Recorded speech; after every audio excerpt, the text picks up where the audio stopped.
Hello दोस्तों, स्वागत है आपका इस स्पार्क कोचिंग सेंटर में। तो गाइस आज हम पढ़ने वाले हैं क्लास 11th की हिस्ट्री, जिसका चैप्टर नंबर है 6 और चैप्टर का नाम है मूल निवासियों का विस्थापन। जो मूल निवासी थे वो अब अपनी जगह को छोड़कर दूसरी जगह जा रहे हैं। ठीक है, तो ये यहाँ पर हम चैप्टर को पढ़ेंगे पूरा। ठीक है, और ये इसका बच्चों पार्ट 1 है, पार्ट 2 बहुत जल्दी अपलोड कर देंगे। ठीक है, तो बने रहे चैनल के साथ और अभी तक सब्सक्राइब नहीं करा तो जरूर सब्सक्राइब कर लें।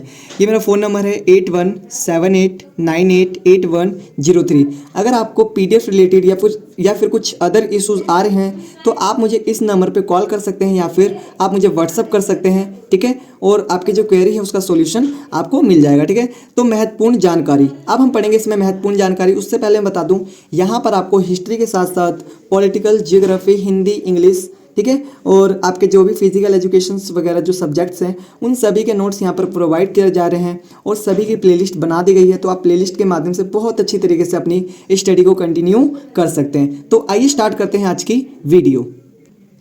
देखिए, बता रखा है 17वीं शताब्दी के बाद स्पेन और पुर्तगाल के अमेरिकी साम्राज्य का विस्तार रुक गया। जो 17वीं शताब्दी में क्या हुआ कि इसके बाद स्पेन और पुर्तगाल के अमेरिकी साम्राज्य का विस्तार रुक गया। मतलब कि जो अमेरिकी जो साम्राज्य था उसका विस्तार क्या हो गया, रुक गया। तब तक फ्रांस, हॉलैंड और इंग्लैंड आदि देशों ने अपनी व्यापारिक गतिविधियों को विस्तार कर अमेरिका, अफ्रीका तथा एशिया में अपने उपनिवेश बसाना आरंभ कर दिया था। और इसी समय क्या करा, जो फ्रांस था और हॉलैंड था, जो इंग्लैंड था, इन सब ने क्या करा कि अपने उपनिवेश बनाने चालू कर दिए थे। कहाँ कहाँ पर?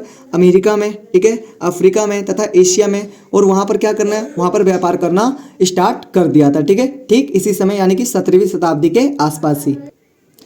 आगे देखिए, दिखा रखा है नेटिव एक ऐसा व्यक्ति जो अपने मौजूदा निवास स्थान में ही पैदा हुआ था। नेटिव का मतलब होता है जो जहां पर पैदा हुआ हो, ठीक है, वहीं का। 20वीं सदी के आरंभिक वर्षों तक यह पद यूरोपीय लोगों द्वारा अपने उपनिवेशों के वंशजों के लिए प्रयोग होता था। मतलब कि कह सकते हो कि जो जहां पर पैदा होता है ना, उसी को क्या कहते हैं, नेटिव कहते हैं। ठीक है, समझ में आ गया। चलिए आगे दिखा रखा है तीसरा, दक्षिणी एशिया में व्यापारिक कंपनियों ने अपनी राजनीतिक सत्ता स्थापित की। जो दक्षिणी एशिया था, मतलब कि जो भारत वगैरह यहाँ पर, ठीक है, इधर क्या करा कि ये जो कंपनीज थी, इन्होंने जो शासन करने आए थे, इन्होंने क्या करा, सत्ता स्थापित की। ठीक है, व्यापारिक कंपनियों ने क्या करा, सत्ता को स्थापित किया और स्थानीय शासकों को पछाड़कर अपने साम्राज्य का अत्यधिक विस्तार किया। इन्होंने क्या करा, जो अपना जो साम्राज्य था, जो व्यापारिक कंपनी आई थी, उन्होंने अपने साम्राज्य का क्या करा, विस्तार करा। ठीक है, आगे दिखा रखा है सेटलर शब्द दक्षिण अफ्रीका में डच के लिए, आयरलैंड, न्यूजीलैंड और ऑस्ट्रेलिया में ब्रिटिश के लिए तथा अमेरिका में यूरोपीय लोगों के लिए प्रयोग होता था। जो सेटलर शब्द है ये दक्षिण अफ्रीका में डचों के लिए, ठीक है, और आयरलैंड, न्यूजीलैंड और ऑस्ट्रेलिया में ब्रिटिश के लिए और अमेरिका और यूरोपीय लोगों के लिए किया जाता है। अमेरिका में किसके लिए, यूरोपीय लोगों के लिए। मतलब कि हर जगह पर ये किसी न किसी व्यक्ति के लिए ये यूज़ करा जा रहा है। ठीक है, नेक्स्ट है आपका ऑस्ट्रेलिया महाद्वीप के शुरुआती मनुष्य या आदि मानव को एबोरिजिनीज कहा जाता था। क्या कहते थे, एबोरिजिनीज कहते थे। ठीक है, समझ में आ गया यहाँ तक। चलिए आगे चलते हैं। आगे दिखा रखा है उत्तरी अमेरिका के मूल वंशिदे नदी घाटी के साथ साथ बने गांवों में समूह के रूप में रहते थे। जो कह रहा है उत्तरी अमेरिका है, वहां पर जो मूल वंशिदे जो थे वो नदी घाटी के कहाँ रहते थे, साथ साथ बने गांवों में रहते थे। ठीक है, समूह के रूप में क्या करते थे, वो रहते थे। वे मछली एवं मांस खाते थे। वो क्या खाते थे, मछली एवं मांस तथा सब्जियों और मकई उगाते थे। वो क्या उगाते थे, सब्जी और मकई उगाया करते थे। ठीक है, ये यहाँ तक अपना जो महत्वपूर्ण जानकारी थी वो खत्म हो गया है। ठीक है, अब हम पढ़ेंगे यहाँ पर महत्वपूर्ण प्रश्न। ठीक है, तो ये मेरा फ़ोन नंबर है 8178988103। अगर आपको कुछ भी PDF रिलेटेड या फिर कुछ अदर इश्यूज़ हो रहे हो तो आप इस नंबर पे कॉल या फिर व्हाट्सअप कर सकते हैं। आपकी जो क्वेरी है उसका पूरा सोल्यूशन किया जाएगा। ठीक है, तो देखिए पहला क्वेश्चन दिखा रखा है यहाँ पर। पहला क्वेश्चन है आपका, नेटिव का क्या अर्थ है। जो नेटिव होता है उसका अर्थ क्या होता है, देखते हैं यहाँ पर। नेटिव मूल वंशिदा का मतलब होता है ऐसा व्यक्ति जो अपने मौजूदा निवास स्थान में ही पैदा हुआ था। मतलब कि एक ऐसा व्यक्ति जो जहाँ पर रह रहा था वो वहीं पर पैदा हुआ था। 20वीं सदी के आरंभिक वर्षों तक यह पद यूरोपीय लोगों द्वारा अपने उपनिवेशों के वंशजों के लिए इस्तेमाल, देखो ये क्या किया जाने लगा 20वीं सदी के आरंभिक में, ये यूरोपीय लोगों के द्वारा, जो यूरोप के लोग थे उनके द्वारा उपनिवेशों के वंशजों के लिए इस्तेमाल होता था। ठीक है, मतलब कि ये किसके लिए यूज होता था, यूरोपीय वासियों के लिए। ठीक है, आगे दिखा रखा है एक वर्ड है आपका वर्ड है आपका गोल्ड रश को किस बात ने जन्म दिया, ये क्या था। जो गोल्ड रश है इसको किस बात ने जन्म दिया और ये था क्या, ठीक है। तो आंसर दिखा रखा है, यूरोपीय लोगों को इस बात की आशा थी कि उत्तरी अमेरिका में धरती के नीचे सोना है। देखो यूरोपीय जो लोग थे उनको इस बात की क्या थी, आशा थी कि उत्तरी अमेरिका जो है वहाँ पर धरती के नीचे क्या है, सोना है। 1840 में संयुक्त राज्य अमेरिका ने कैलिफोर्निया में सोने के कुछ चिन्ह मिले, इसने गोल्ड रश को जन्म दिया। मतलब देखो मान कौन रहा था, ये मान रहे थे यूरोपीय लोग, ठीक है। और फिर 1840 में क्या करा, संयुक्त राज्य अमेरिका के जो कैलिफोर्निया है वहाँ पर सोने के कुछ चिन्ह मिले, ठीक है। इसने किसको जन्म दे दिया, गोल्ड रश को, ठीक है। बता रखा है गोल्ड रश उस आपाधापी का नाम है, उसका ही नाम है, ये जो आपाधापी है ना उसी का क्या नाम है, गोल्ड रश, ठीक है। जिसमें हजारों की संख्या में यूरोपीय लोग सोना पाने की आशा में अमेरिका जा पहुंचे। और आपाधापी में मतलब कि कहने का मतलब है कि किसी चीज़ के बारे में पता लगना और फिर तुरंत बोरिया बिस्तर निकाला और वहाँ के लिए निकल गए। तो आपाधापी में क्या था, इसी चीज़ को इसमें क्या करा, जो अमेरिकी जो यूरोपीय जो लोग थे वो कहाँ चले गए,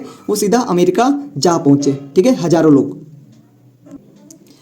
आगे दिखा रहेगा क्वेश्चन नंबर 3, उपनिवेश क्या है। उपनिवेश भाई बहुत प्यारा वर्ड है, बहुत बच्चों को इसके बारे में ही नहीं पता रहता कि उपनिवेश क्या है। जब उनको पढ़ाते हैं तो वो बता ही नहीं पाते कि उपनिवेश क्या है, ठीक है। आज देख लीजिए, उपनिवेश वह क्षेत्र या प्रदेश होता है जिस पर कोई शक्तिशाली विदेशी राष्ट्रीय राजनीतिक, आर्थिक और प्रशासनिक नियंत्रण स्थापित कर लेता है तथा वहाँ की शासन व्यवस्था अपने हितों के अनुसार चलाता है। देखो उपनिवेश क्या होता है, जब कोई ऐसा प्रदेश होता है, कोई शक्तिशाली प्रदेश किसी कमजोर प्रदेश पर क्या कर लेता है कि वहाँ पर जाके अपना नियंत्रण कर लेता है। किस टाइप का नियंत्रण, राजनीतिक, आर्थिक और प्रशासनिक। तो इसे ही क्या कहा जाता है, इसे ही उपनिवेश कहा जाता है। जैसे भारत है, भारत किसका उपनिवेश था, ब्रिटेन का था, ठीक है, क्योंकि भारत कमजोर था और ब्रिटेन शक्तिशाली था, भारत पर उसने कब्जा कर लिया, ठीक है।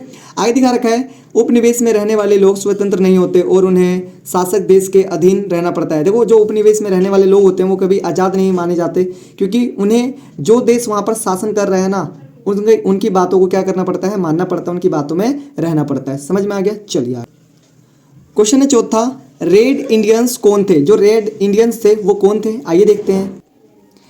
आंसर दिखा रखा है, गेहूं वर्ण के लोग जिनके निवास स्थान को कोलंबस ने भूल से इंडियन समझ लिया था। मतलब कि रेड इंडियन कौन थे, जिनको गेहूं वर्ण के लोग थे, कौन थे, गेहूं वर्ण के लोग जिनको निवास स्थान को कोलंबस ने क्या समझ लिया कि इंडियन, इन्हीं क्या कहते हैं, रेड इंडियन कहते हैं। समझ में आ गया, चलिए आगे।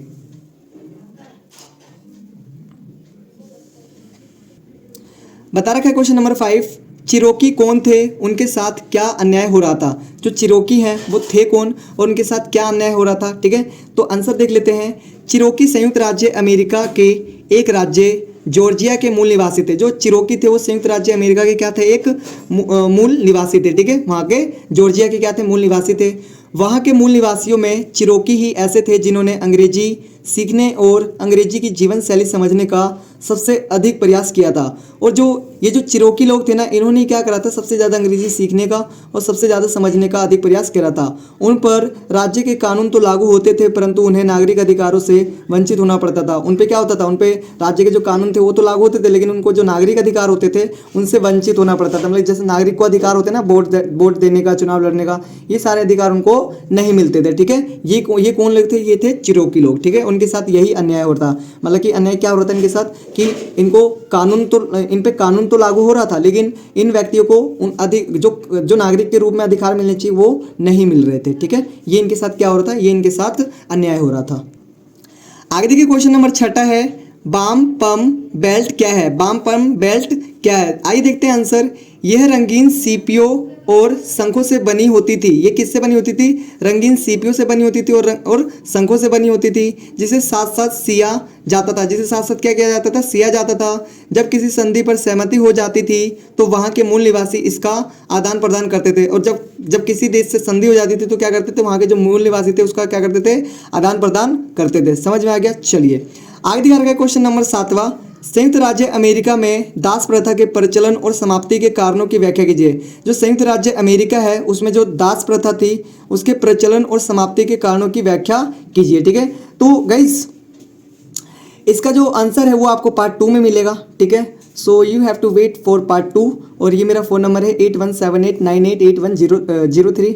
आप इस नंबर पर कॉल कर सकते हैं और और अगर कुछ भी PDF रिलेटेड इशू है या फिर कुछ अदर इश्यूज़ हैं तो आप इस नंबर पे कॉल करके या व्हाट्सअप कर आप अपनी क्वेरी को सॉल्व करवा सकते हैं। मिलते हैं फिर नेक्स्ट वीडियो में, तब तक के लिए टाटा बाय बाय, जय हिंद जय भारत।